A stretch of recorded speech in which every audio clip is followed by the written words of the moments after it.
of the current law and earlier when this explanations were introduced earlier in 2010 when we played Sahu.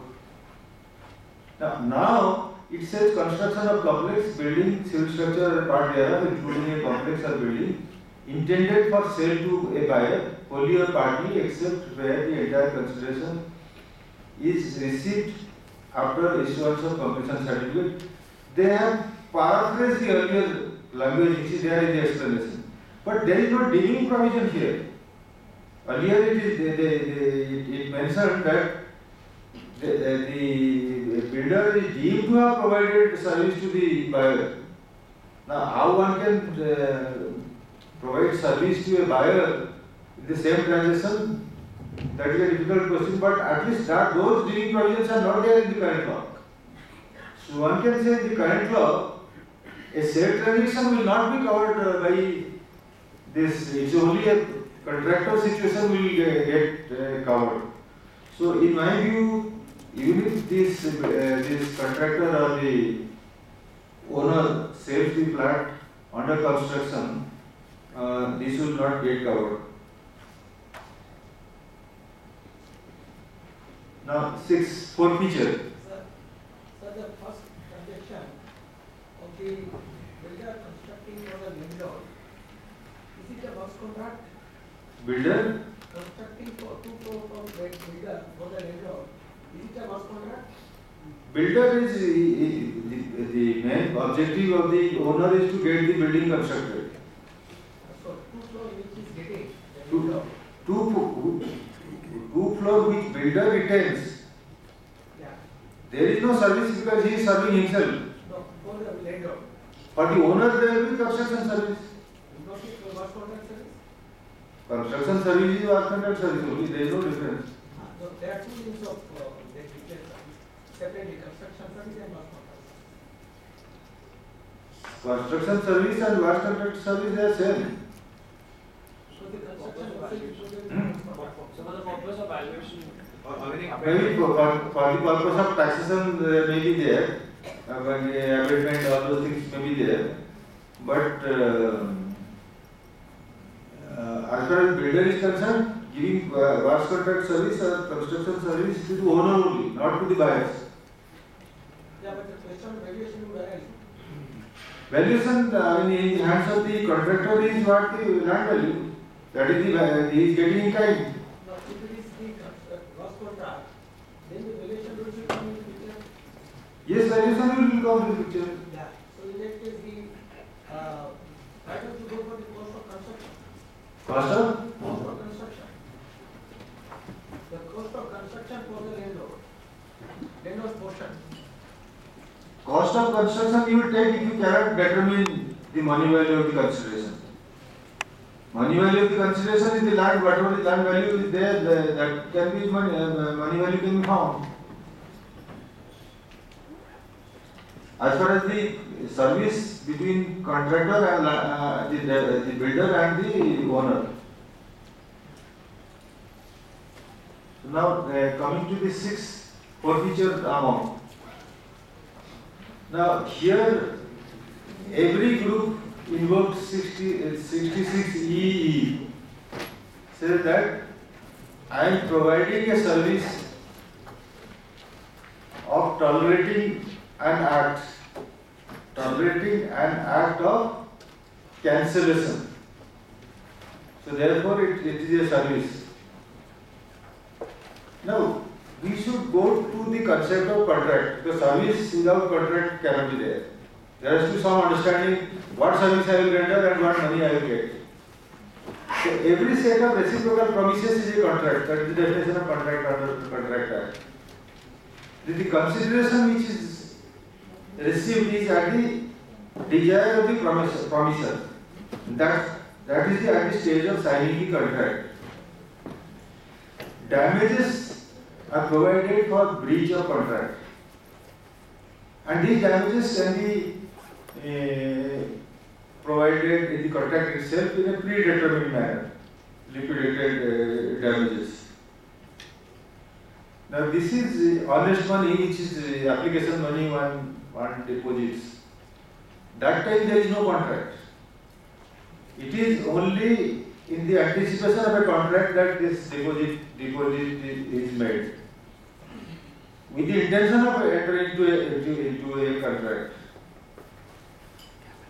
Now, if the consideration is at the desire of the promisor, whatever is to be done, then that has to be at the inception of the contract. But damages, this Indian contractor has a separate chapter. Compensation of loss or damage caused by breach of contract, compensation of breach of contract where penalty is stipulated, liquidated damages, and party rightfully can rescind the contract. So the result of breach of contract has been separately provided, and the definition, consideration, contracts are separately provided. Formation of contract is separately provided. Now let us find what is the intention when a flat buyer makes an application for a flat and gives deposit. At this stage, the intention is to buy. At this stage, the builder or developer intention is to sell. Now subsequently, the applicant might have defaulted, due to which, as per the terms of the contract, it is forfeited.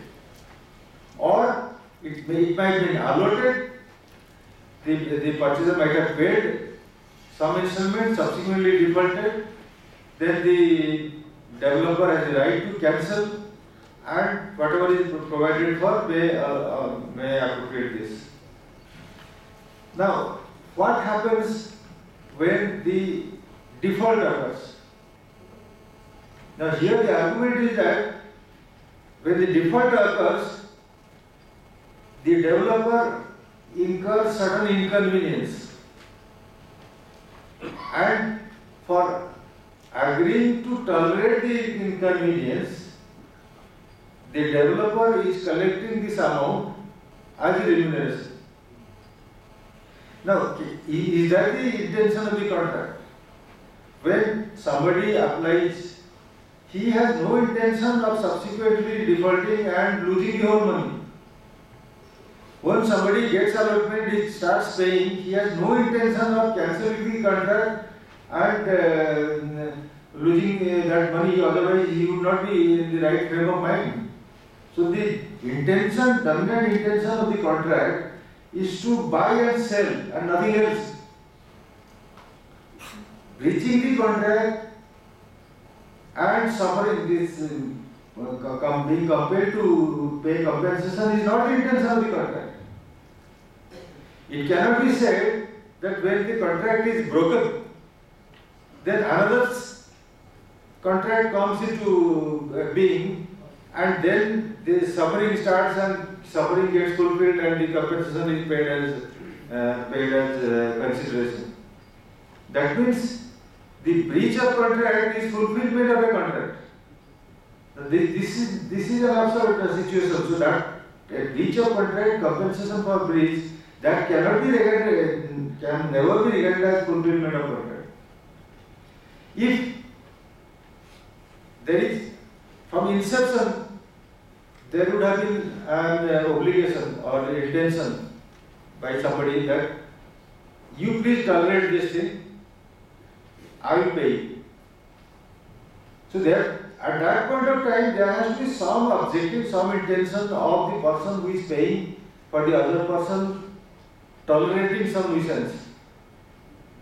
Now here, when the contract is broken, there is no intention for the other party actually to do that.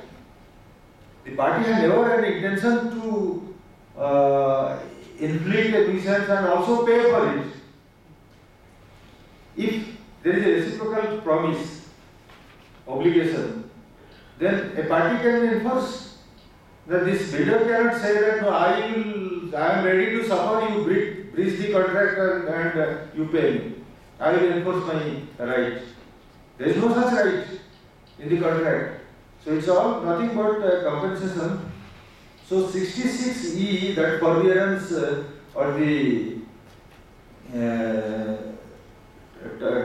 conveyance or refrain from doing something, those things will not come here unless 66E, there is an ab initio at the inception such an intention is there, the formation of the contract. So therefore, breach of contract, anything paid as damages, if suppose liquidated damages is not there, somebody breaks this promise and does not fulfill, and the aggrieved party goes to the court, he can get compensation for damages back from the court. That cannot be treated as a service, as a compensation for tolerating nuisance. So therefore, in my view, this forfeiture amount cannot be subject to service tax. Now this, I have included definition of this liquidated damages. There is an interesting case of European Court of Justice where the deposits made in the hotel for booking rooms, that was held not to be for the forfeiture amount, is not for providing service.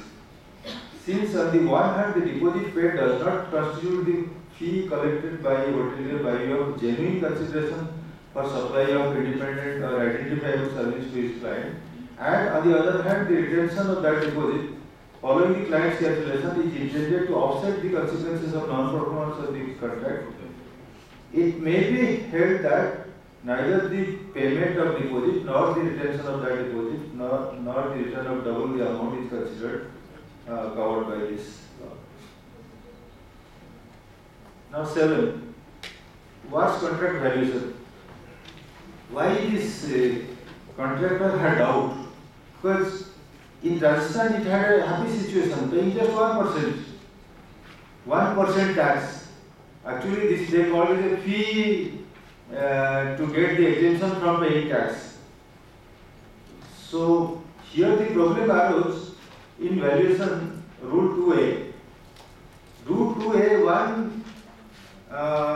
one can exclude the value of goods itemized basis or go for percentage on the gross contract value. Now here this dilemma before the contractor was that they have paid only 1%. Can they avail 2A1I, or necessarily they have to go to 2 where a percentage has to be applied? Now here there is an explanation. The problem is in C. It says where value-added tax or sales tax has been paid or payable on the actual value of property and the goods transferred, then that value you can adopt for excluding the value of the goods. But here they have paid 1% on the entire contract. So therefore, there was argument, and some groups agreed that 1% payment on the whole contract is not payment on the actual value of the goods, sales tax. So 2A1I is not available.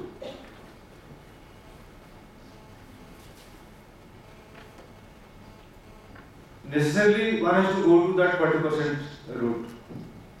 But here the interpretation which requires 2A1 says value of service person in the execution of the wash contract shall be equivalent to gross amount charged for the wash contract less the value of property in goods transferred in the execution of the said contract. It says you can on itemized basis you can exclude the value of those goods. But C says that only if you have paid tax on actual value of the goods, you can exclude that. Now here one should see that C covers a situation which is much smaller than what is covered by 2A1. 2A1 is general, broad. Explanation C is providing a legal fiction, a easy way of finding out the value. So there, one has to interpret whether what 2A1 prescribes, whether one can avail 2A1 by appropriately valuing those goods and not go to C.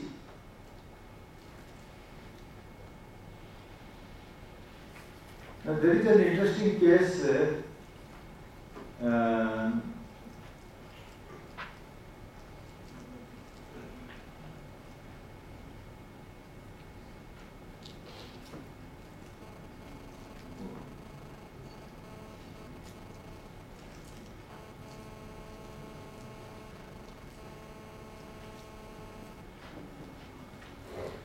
That this case probably has not been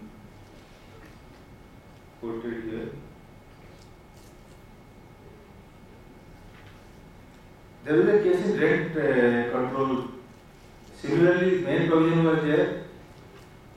There was an explanation covering that in this situation you can treat it as that.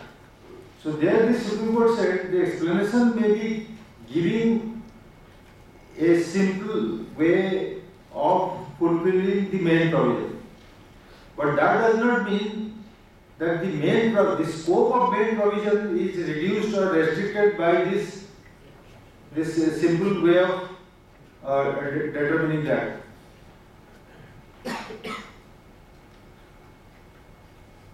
So therefore, one can value after paying 1% sales tax, and that is not a fee, that is actually a tax. One can individually value the goods on the basis of cost and proportionate profit and exclude the value of the goods and still avail 2A1 without C. Now these are rulings on fee and tax. Actually this is a tax, and Rajasthan Act itself says that the tax or tax or any other levy by any other name leviable under the provisions of the Act. Since 1% is paid under the provisions of the Act, so this is a tax.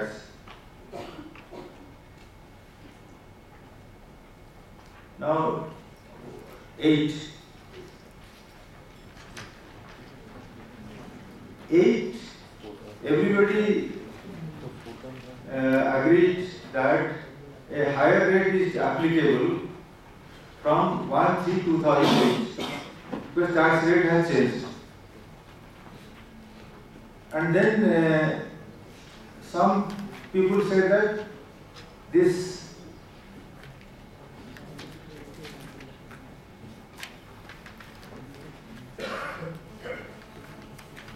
Nagarjun construction Supreme Court does not apply. What Nagarjun construction held in Supreme Court? In fact, our law courts operate on the basis of adversarial system.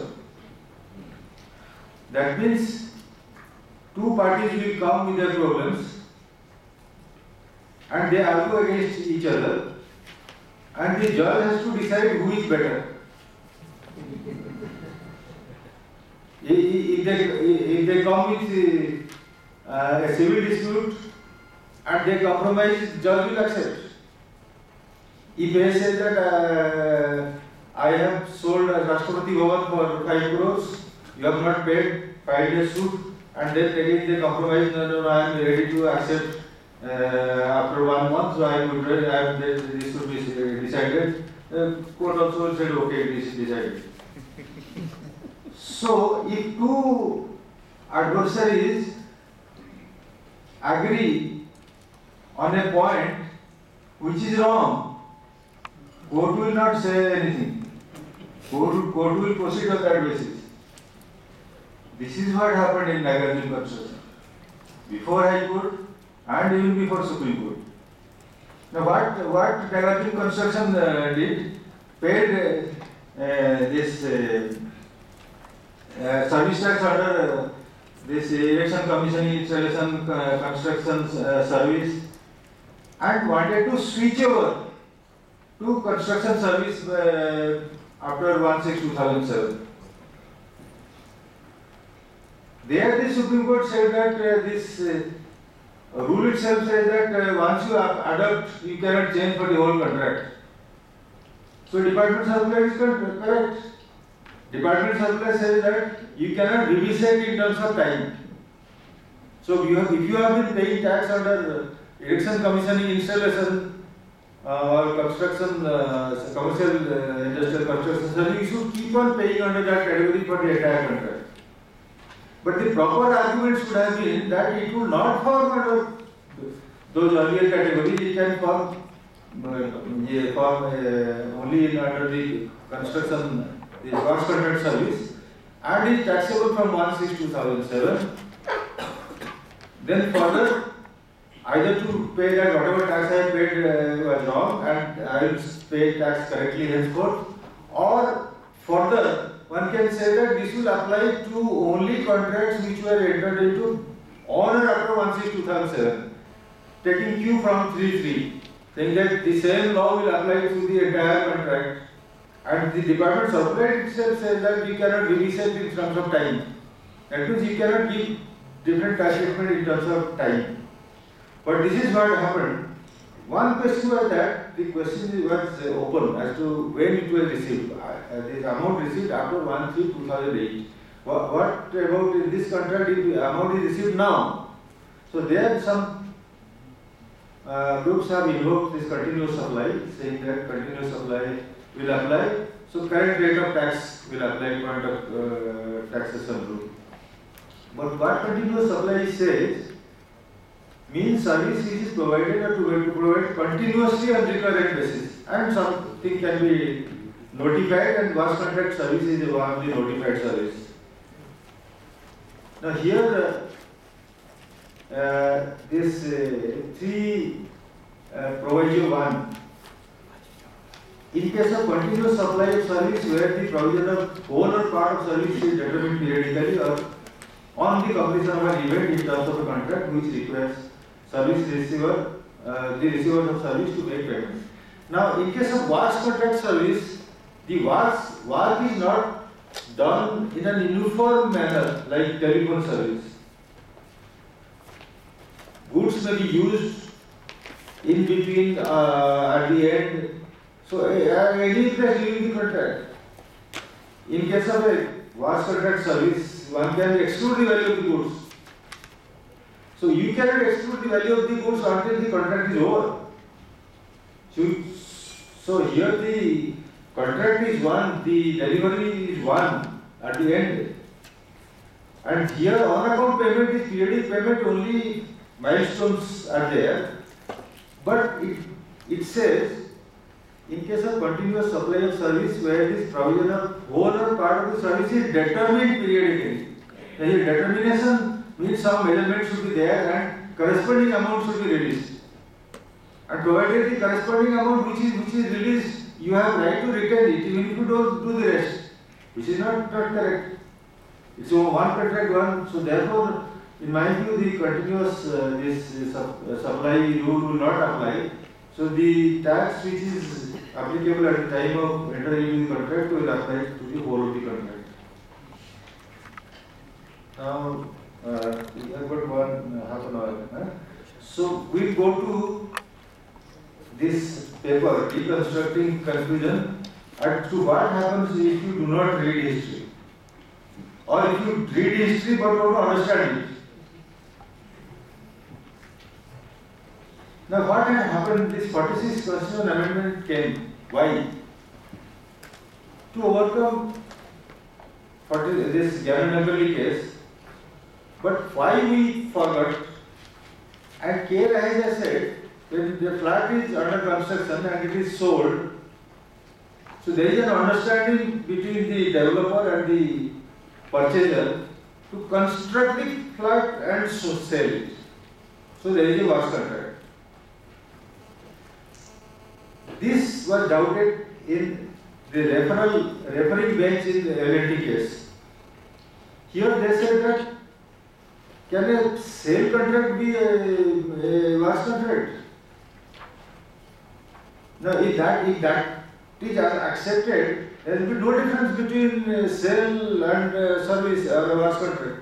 Especially tailor-made goods, where you ask somebody to prepare and then sell it. Now, larger bench, 3-judge bench heard it at length and given a detailed order and upheld KI. The activity of this construction by the developer will be wash contract from the stage of when the agreement is entered into, up to that stage, whatever construction has already been completed, that is not wash contract. Henceforth, the rest of the activity is wash contract. In a multi-story building, I don't know how it can be done if somebody is buying a flat, 10th floor, and only construction is up to 4th floor. Now let's go back to history. This all started in Gannon-Nagali case, now known as first Gannon-Nagali, there is another Gannon-Nagali had come. Now here it was a case of building contract. Now there the court held that all the materials which are used, there is no sale, there is no understanding of sale of those materials. The only understanding is to have a completely constructed building.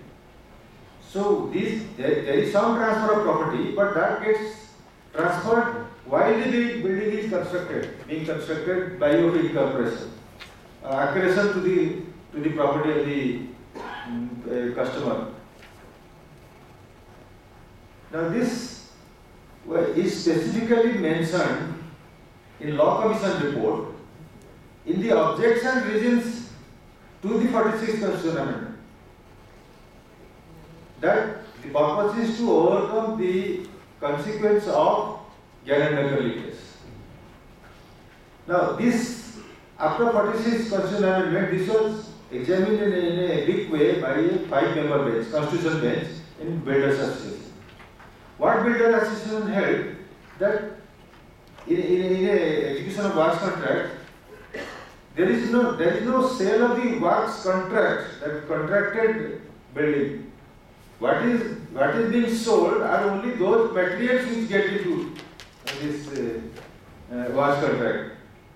So therefore, there is a distinction between the contract price and the value of the works contract, which will be less than the contract price. This was again examined by another 5-judge bench, Constitutional bench, in the second Gannon-Nagali case. So there they said that here the states wanted to levy tax on the entire contract price, saying that works contract is the whole thing. Whole works contract has come into tax net. So all the value additions resulting in this building, entire thing should get taxed to VAT.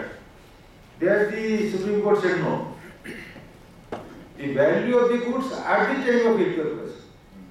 It is not only cost of acquisition, but all the transportation and other value additions. Just before incorporation, the value will be subject to sales tax. But the act of incorporation, the amount of labor put by putting them in the building, actual incorporation, that will not be subject to VAT. So the cost of incorporation is not subject to VAT. This is an interesting case which has been noted, analyzed by these 3 judgments in electric larger bench, but they have mutedly criticized, saying that this logic is not valid for after 46th Constitutional Amendment. But this is exactly the opposite of what the conclusion of this larger bench. And in fact, in larger bench, this is a 2-judge bench. If the